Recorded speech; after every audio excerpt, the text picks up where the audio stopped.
It's McCown and Shannon on the program today. Shannon is in Edmonton, Alberta. I am. Conducting business of a nefarious nature, no doubt. Yes, for some you'll think that. The prospects for the Toronto Raptors, both this year and in the future, does it look bleak for this season? Does it even look bleak for beyond this season, based on what the core is? You're in a full Monday morning mode today. Well, we all can't be optimistic, but I'm afraid our guest will probably be. He traditionally is the optimist. Matt Devlin, the voice of the Toronto Raptors, when the program begins after these messages.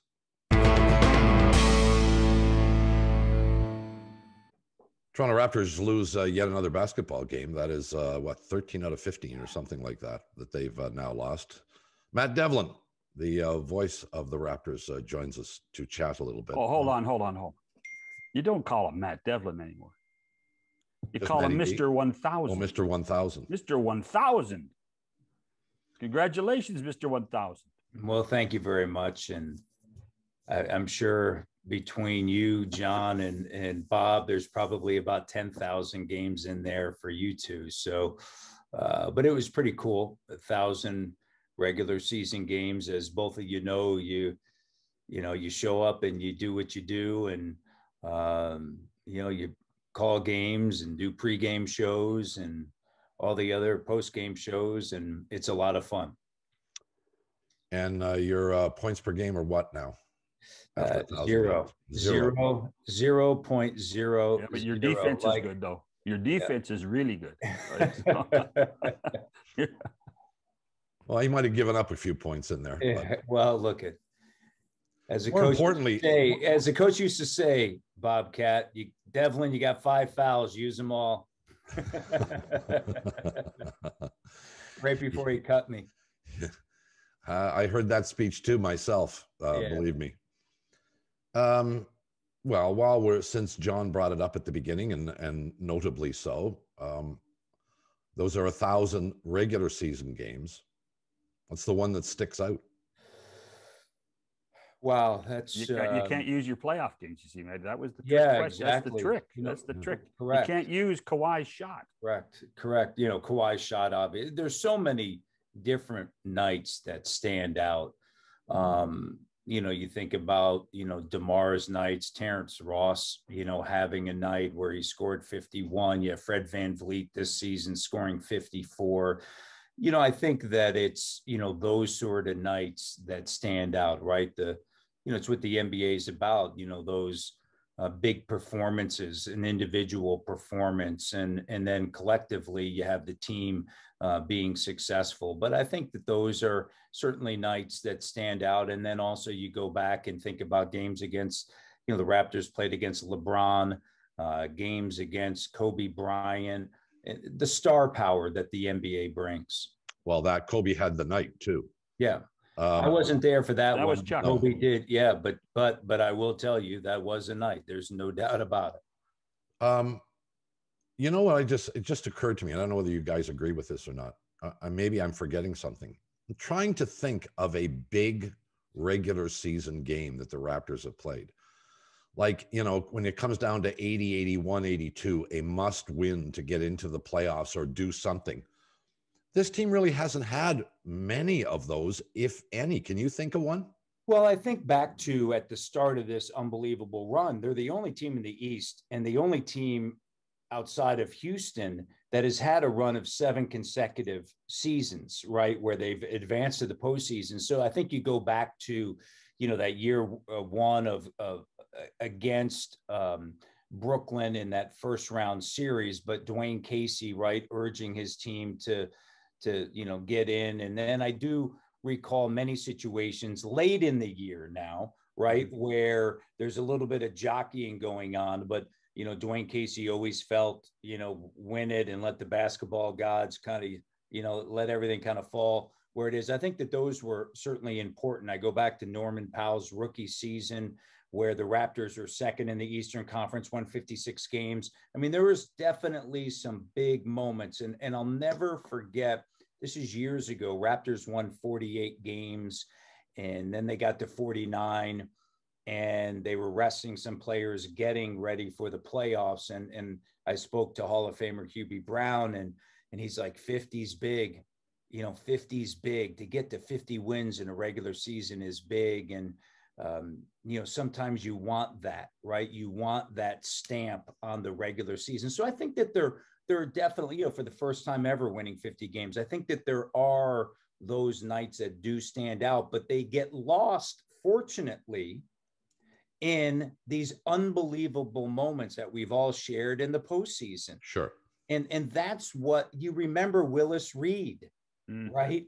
You remember Michael Jordan, against Utah, the flu game. Those are the things that you remember. Michael and going against Detroit early on in the playoffs, and the Pistons and Isaiah and the Bad Boys. You remember Larry and Magic, right? That's, I think, you tend to go back to those moments. That's a good point. And really, in many ways, for long suffering Raptor fans, the memories of regular season were when they were a struggling team.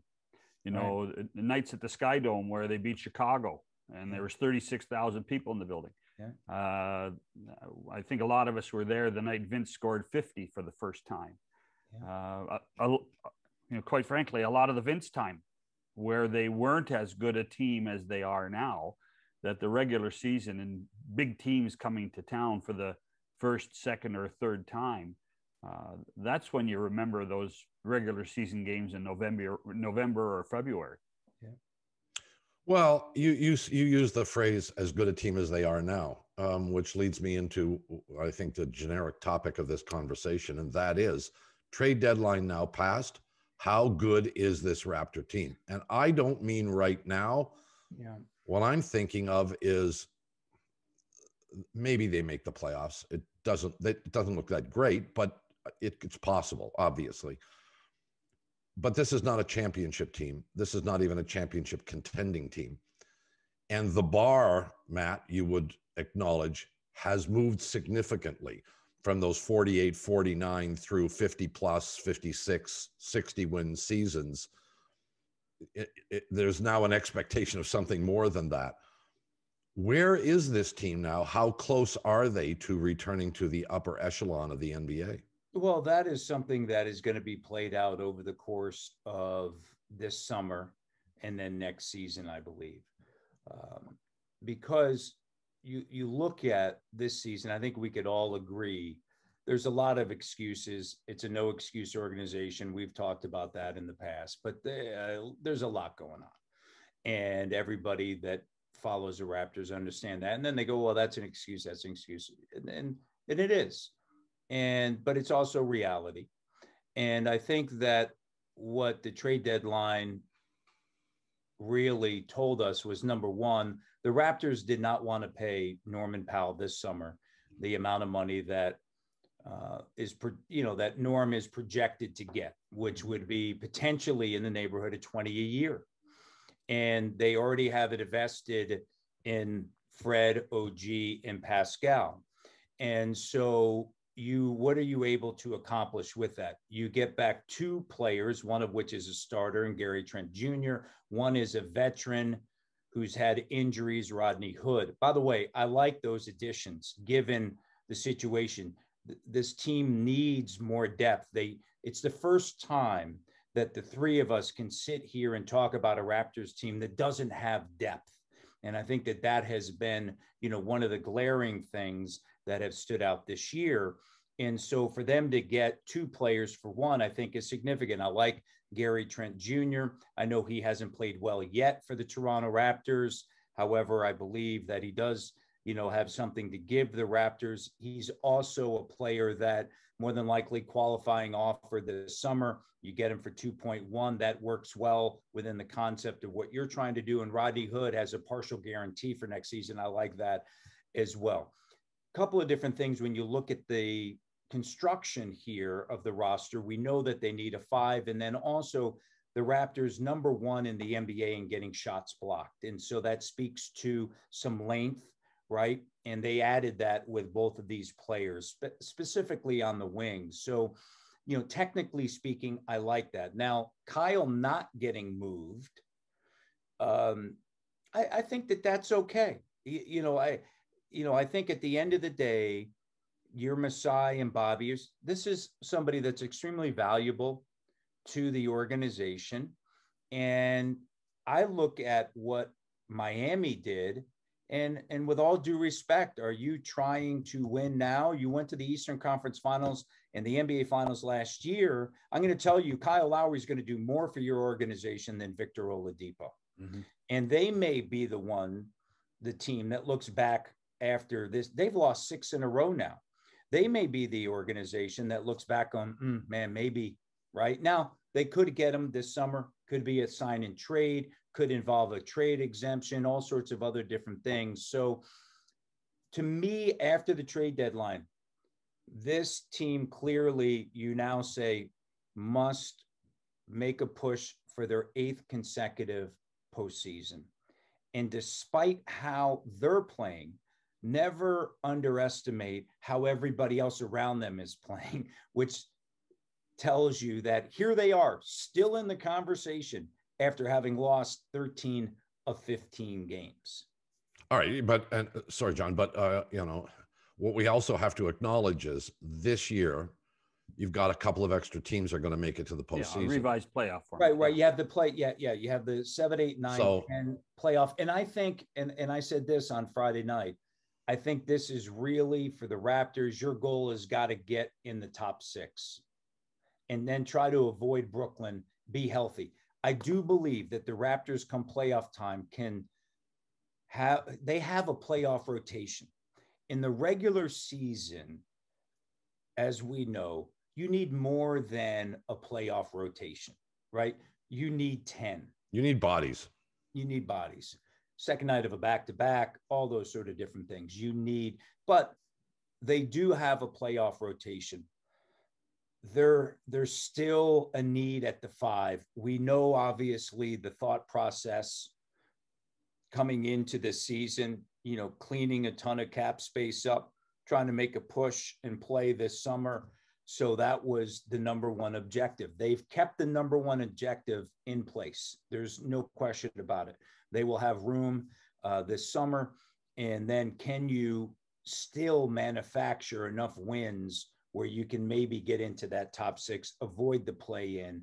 And to me, that would be a success. But do you see that as being can fans even contemplate that? Well, here's the thing. I'm looking at this is what's amazing. You need one good week. Okay. Mm-hmm. Currently, as the way the East is looking. Okay. The Raptors today, Bob, are 5 games back of Atlanta. Atlanta's 23-23. There are only 5 teams above 500 in the Eastern Conference.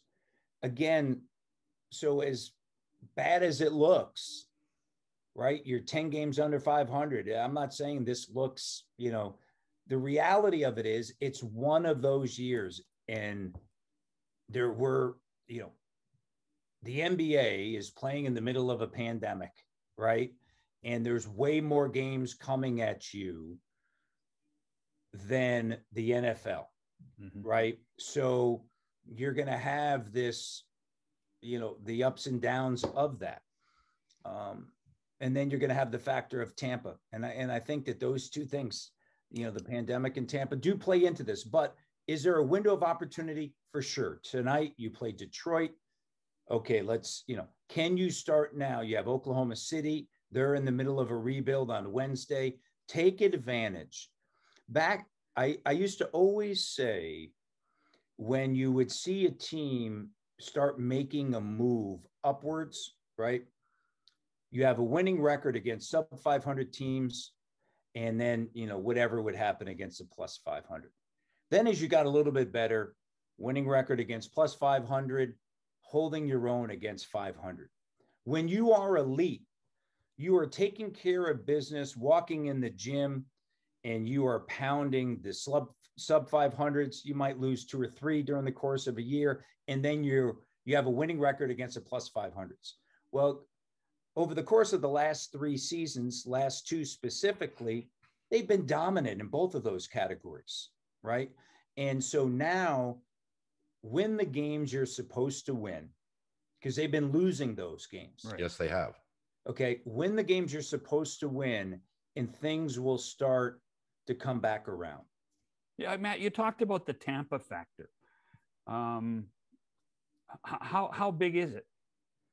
I think it's big, and I know no one likes to really talk about it, and that's I think a credit actually to the organization, because this is an organization, as we know, we've all spoken with people within the organization. They pride themselves on, it doesn't matter what's coming up next, you go out and you win the game, right? No matter the circumstance, you go and win, you compete. And that's a culture that's been built. But I do think that to say that the players don't miss the feeling of being here in Toronto, I think it would be naive on anybody's part. I mean, you have a makeshift, as great as it is, a makeshift practice facility, right, at a hotel. And you were scrambling at the start of the season, and everybody's like, well, geez, why are you 2-8? Well, you look at the Raptors and you say, okay, shortened preseason. You find out you're going to Tampa a week before the start of the season. And while there's no state income tax, which, Bob loves, and why he spent so many years in Vegas and in Florida, they're and the weather's great. At the end of the day, it's not where you play, right? And I know earlier on in the season, when they had some fans in the arena, they were kind of looking around going, okay, hey, we're playing Boston. There's a lot of Celtic fans in here. There's not Raptor fans in here. So it's just different.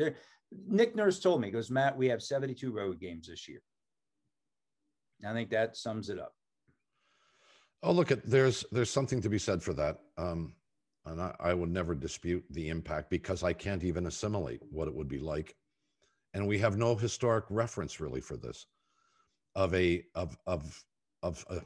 any significance, except the Jays last year. Played well, other than last year, and that was just a brief scenario.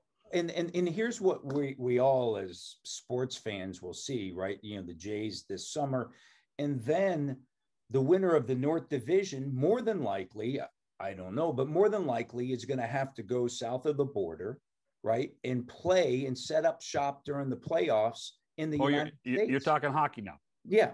Okay. Yeah. Right. You're a hockey guy. No, you're right. You're right. They're going to be. I know you're a hockey guy. I know. But I'm just saying, you're right. They're going to probably be in Detroit or Buffalo. You're right. Okay. So how does that affect them? And as we know, fans aren't going to say, they're not going to care. Well, hey, look, you should be fine. Well, it's going to be different, right? It's going to be different, and it could affect whatever winner of the North Division picks up and heads down to the U.S., sets up shop, as you said, in Detroit and or Buffalo. And for Buffalo, that may be a good thing. They'll finally have, don't go there. We have listeners, we have viewers. Don't go there. We have big Western New York. We're huge. I know I love Buffalo and Western New York. I was born in Syracuse. All I'm saying is that they're going through a very difficult time in Buffalo, is all I'm saying. They know that. I don't have to say that. So when you talk about this team and do give a glimmer of hope, if you go position by position, who has reached the potential that we expected of them? Fred? Well, Fred for sure, in my opinion, and maybe only Fred. No, I think that Pascal Siakam and OG Anunoby are still growing as players, as I think Fred is as well, and I think that that's understandable. I think OG, he's 23 years of age, and I think back to, and I said this on the air last night, and the return of Norman Powell. Think about this move. Norm was a second-round pick in Milwaukee, and he was drafted for the Raptors in a deal. Right. Going to Milwaukee was Gravis Vasquez. In return, Masai got Norman Powell and a protected number 1 pick in 2017. That pick was OG Anunoby. So, I mean, that worked out really well for him. So when I look at OG, I still think that there's an immense amount of growth there. He's only 23 years of age. I'm not arguing about potential. Yeah. My point is when this yeah. when this team was out there playing, yeah, the starting five, guys coming off the bench, if you look back at this roster and said this guy played to the level we expected him to play every night, is Fred the only guy on the list? No, Kyle is there for sure. And I think that OG, while he's been healthy, I would say he has, right? He's averaging career highs across the board, from points, rebounds, field goal percentage, 3-point field goal percentage. So I think OG has. The question has been that between a calf injury and health and safety protocols, he's been limited. And then as far as Pascal is concerned, after the slow start, I mean, he has 4 straight games now at 20 plus, and he's averaging over 20 points and better than 7 rebounds and nearly 5 assists, which is a career high. So I would say yes to those players, but there's been the inconsistency of the season, right? Which has led to losses, frustration, right? You think about Pascal, he had on a West Coast swing 2 game-winning opportunities against Golden State and Portland. You win those 2 games, you don't know the role that the Raptors could have gone on, right, since then. So I'm still, I think that those players right now are doing what you expect of them. The question is, and we know this, at the 5 position, it's just really hard. And you can play small at times, but it's yet to be proven, right? And I get it's out of necessity that they play small. And I thought, Stanley Johnson against Portland did an amazing job defensively. I think defensively, they've been dialed in the last couple of games for sure. But on the glass, it's tough.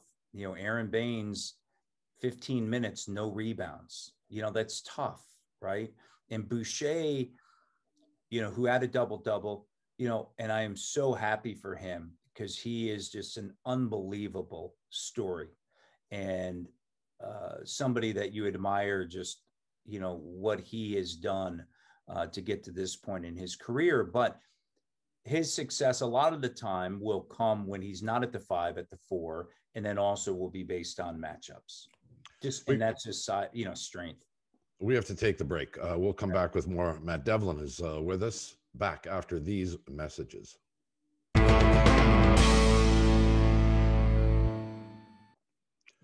He is the voice of the Toronto Raptors. Matt Devlin is with us. Yours truly, Bob McCown, along with John Shannon. We were talking about the performance of Siakam, Anunoby, Van Vliet, who are the 3 guys that are signed to long-term deals. All of them are significant contracts. What do you got? 18, 20, and $30 million between the 3 of them there. And, you can argue maturity and growth and things, but something sticks in my craw. And I've said this many times on the air. I don't care who you are, Matt. I don't care what team you play for. Somebody on your team is going to score 20 points or close to it every night. They may not average 20 points in a season, but somebody's going to score 20 points for you almost every night. Right. And it's about getting the ball. Anunoby 2 years ago during the championship season played a lot, was a starter, and rarely saw the ball. And so, he was not option 1, 2, or even 3 in the offense. Now he is a higher option. He's going to get the ball more. He's going to score more points. Siakam, obviously the same thing. Van Vliet controls himself because for the most part, he is the point guard. I know Kyle is theoretically, but as often as not, Kyle defers to Van Vliet. So these things are truisms. At the end of the day, is this core, assuming Kyle is, even if he comes back, he's got that many more years left, 1, 2, maybe. Is this core good enough to build around and become a championship team again? Or do we know the answer to that question? Well, I don't know if we know the answer, but I will say this. I still believe that you're one player away. And a lot of teams can say that. If you go back to the championship run, OG, as you mentioned, he, had his season unfortunately cut short with an appendectomy. And then you have Pascal Siakam, who was brilliant. I mean, he had 32 points in game one of the NBA Finals, and Fred VanVleet, he handled the roller coaster ride through the first two rounds of that amazing run, and emerged midway through in that Milwaukee series. And as we know, what he did, the boxing one against Steph in the NBA Finals, and how good he is defensively. In fact, he doesn't get talked. I've said this numerous times. He should be all D in the NBA. Fred, he's that good. So is that core? Because those players, by the way, when you think about the Raptors and the championship team, you have OG did not play during that championship run. Chris Boucher did not play during the championship run. And then you have Fred, you have Kyle, and you have Pascal that did. So you have three, of those players remaining from just, 2 seasons ago. So I do think that they are. And I think that now it's a question of, can you, once again, as Masai did before, and so he's done it before, where he went out and was able to get that difference maker. So I think now there's a combination of things that you look at. The depth, making sure that you're able to, and I think that there's been some of, here, the ability to develop players with, Mississauga right around the corner and the 905, and able to do all those sort of things has been limited during the pandemic, right? I mean, we know, right, just very much like the Miami Heat and San Antonio. You have 3 front offices in San Antonio, Miami, and Toronto that are very comfortable with the fact that we can find players and we can turn players into players, right? And they've done that before. They have a track record of that. And so I have no doubt that they'll do that once again to find some depth. Okay. I think that's going to be important, develop some players, and then can they use those pieces in order to attract a player or trade for a player, and then boom, you're right back where you want to be. There's no doubt that you can be there. But what's the missing piece? I mean, you said they're a player away. Is that guy have to be a 5? No, I don't think so. Because I think in today's day and age, and I've talked about this, for me, the draft that changed it all was the Odin Durant draft, where Odin went 1 and Durant went 2.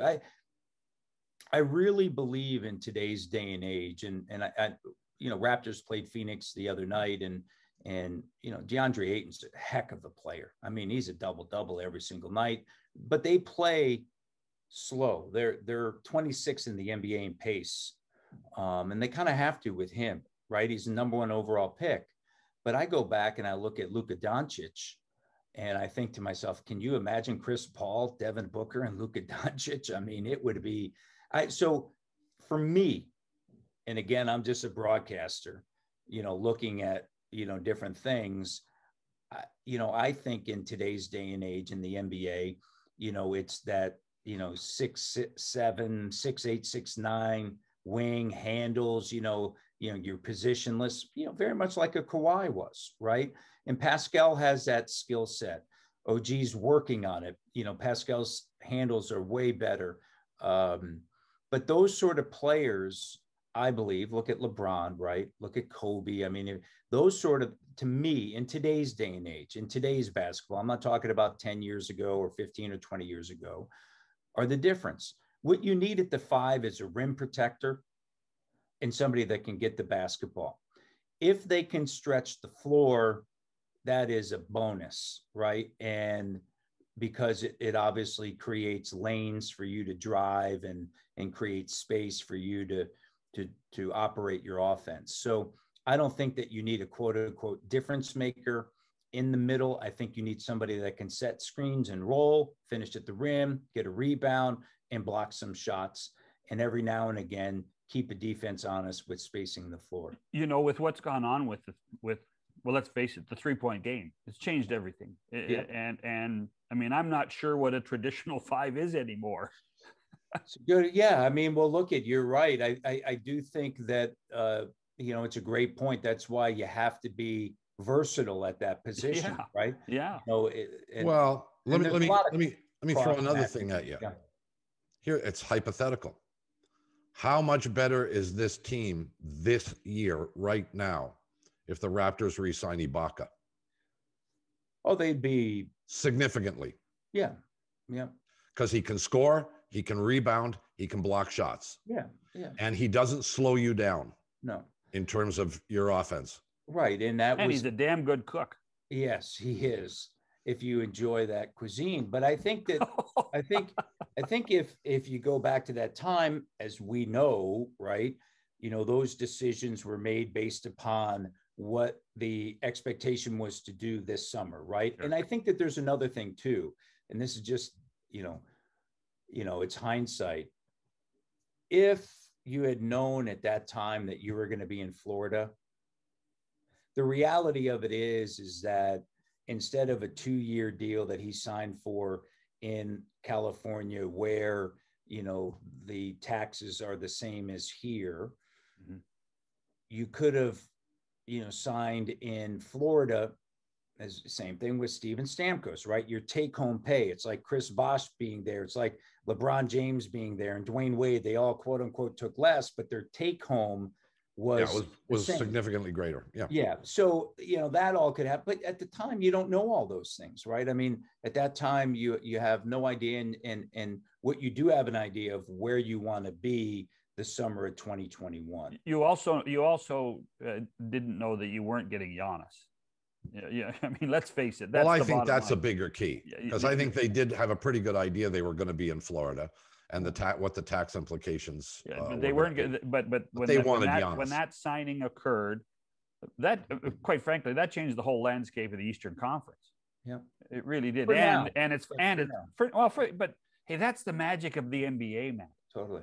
It's like it's a short-term, quick fix league. Yeah, and that's not, I'm not saying that in a negative sense. That's the reality of what the NBA is compared to your favorite sport, the National Hockey League. Yeah. Well, look, this is the one thing I'll say. It creates hope for fan bases if you feel like you have the right sort of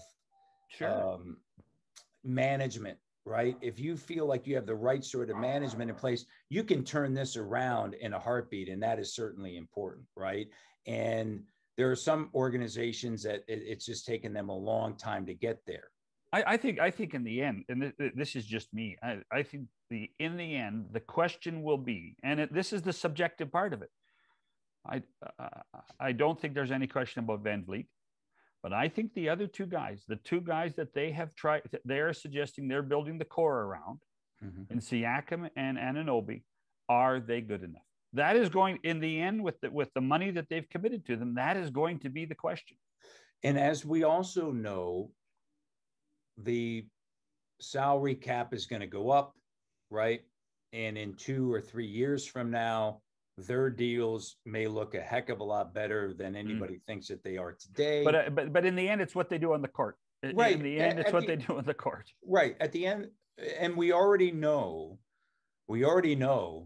that they can be a part of a championship caliber team. That's the first thing that you want to know, right? Are these players, to Bob's point earlier, are they players that can impact winning? Mm-hmm.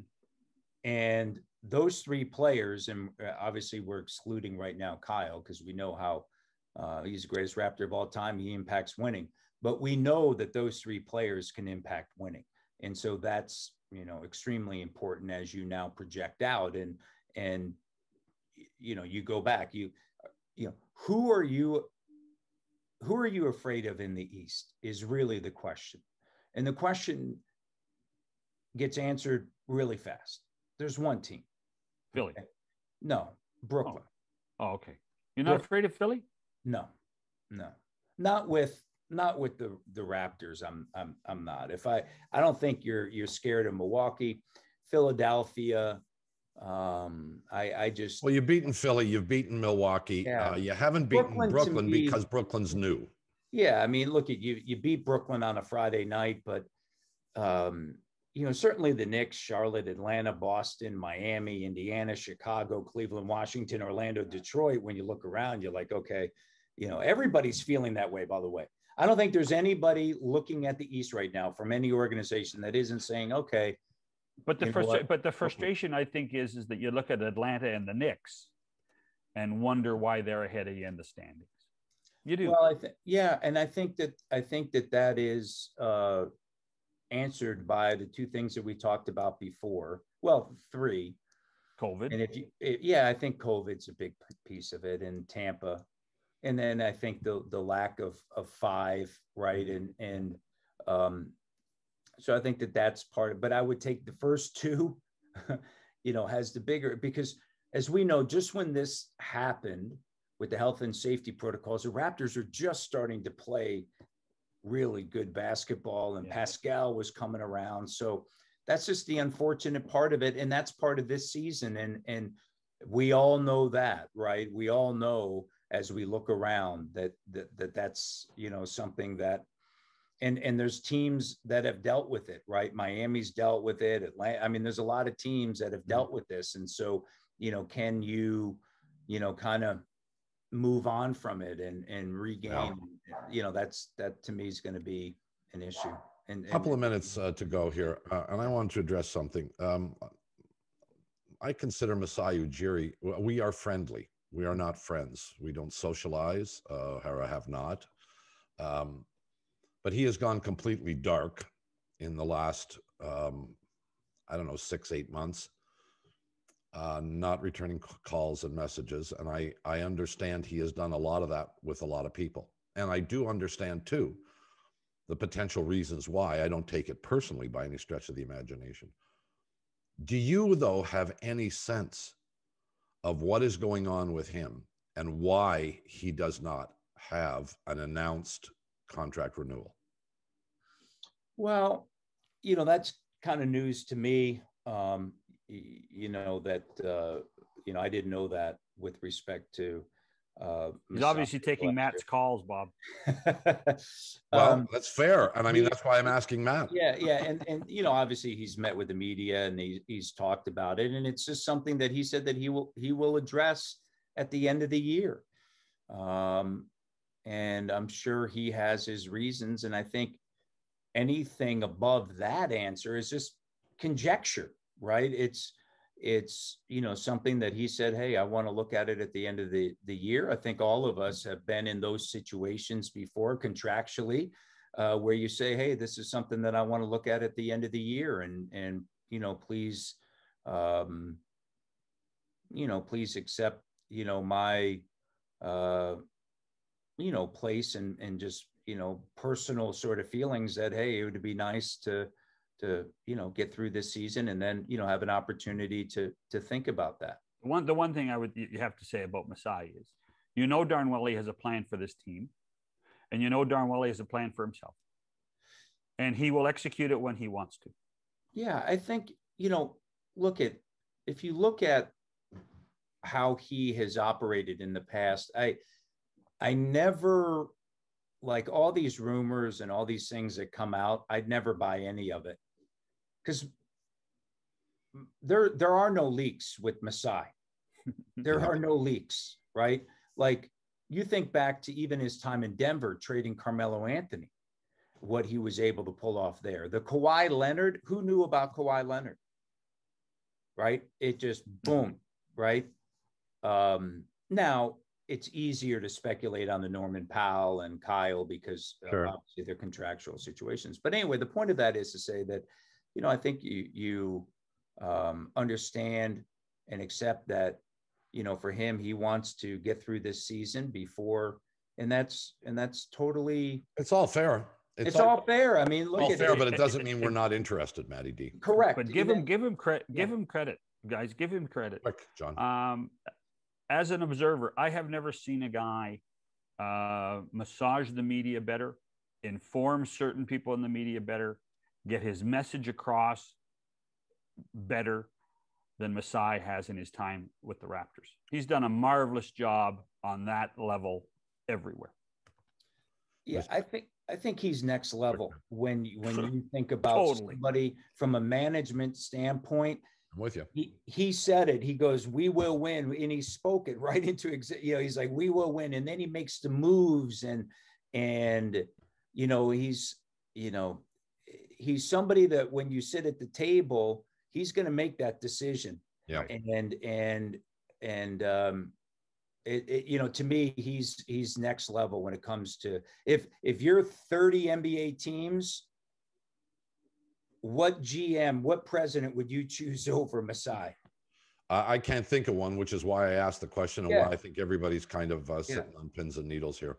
We got to get out of here. You're next level. You're next level too, Mr. 1000. You're next level. Congratulations on 1,000. Appreciate it. I want to get into that hockey roundtable you guys got. Yeah, we'll invite you on. Oh, you're good. Yeah, good. Try and score a point too, will you, tonight? Matt Devlin. By the way, don't get upset at me because your Buckeyes faltered in the first round of the NCAA tournament. You call that faltering? Basketball. Oh my God. And then really only football is what we I mean, come on. And then their hockey team didn't even get into the NCAA. What? Just stop, will you? the Matt Iowa Devlin. Hawkeye. Perhaps making his final appearance on the program. We'll come back and wrap it up after these messages. Bob McCown, John Shannon with you to close this thing out. You've done 1,000 broadcasting. Sorry? You've done 1,000 broadcasts, haven't you? Oh, about, I think I'm closing in on 10,000. Are you really? To be honest with you. Wow. Yeah. Wow. Yeah, did we have a party for that? We didn't have a party. Huh? As I said previously, anytime I hit a milestone like that, I invite all my friends to come over. I have never been invited. Answers your question then, doesn't it? Yeah, I know. Yeah, thank you, Robert. The key word there was friends. And I might be more specific and say, no one's ever come. Yeah. Look, as much as I love Devlin, we understand his DNA, and he is eternally optimistic when it comes to the Toronto Raptors. Are you buying what he's selling? No, because I touched on it late. Based on I'm not convinced the core is good enough. Van Vliet's proved lots of us wrong, including all 30 teams 29 of the teams that didn't draft him. Actually 30 because the Raptors didn't draft him either. But I am not convinced, certainly, of Anunoby. And I wonder about Siakam at times, just because there was real expectation, Bob. Remember a couple of years back that this guy was going to go to the next level. And he's played well. He's getting there. But is he good enough to be? Well, is he a $30 million player? And so far, he is. I don't think he is. But beyond that, I mean, you're always going to have star players that aren't fully paid all the time. I get that. I don't see it. I really don't. Just not yet. And we can cross our fingers, and if Raptor fans say, "Well, we want Kyle back," but for how long, at what term? Those are questions that better minds than you and I have to figure out. Well, the other thing too is, as Van Vliet has taken a more forceful role in running this team. I think he's done a marvelous job too, by the way, and it really has. Okay, I mean, you can say that, and statistically, that would be proven out. When his shot is on, he's going to score points for you. But he does not play in a controlled environment. He plays a helter-skelter brand of basketball. In fact, this whole team plays helter-skelter. I don't think this team right now is as well coached as they were 2 years ago. And maybe the circumstances are they haven't had time for practices. But this is more like playground basketball. Make it up as you go. How many times 2 years ago did we see or hear Matt talk about, pass to him, pass to him, pass to him, pass to him, pass to him, shot, good.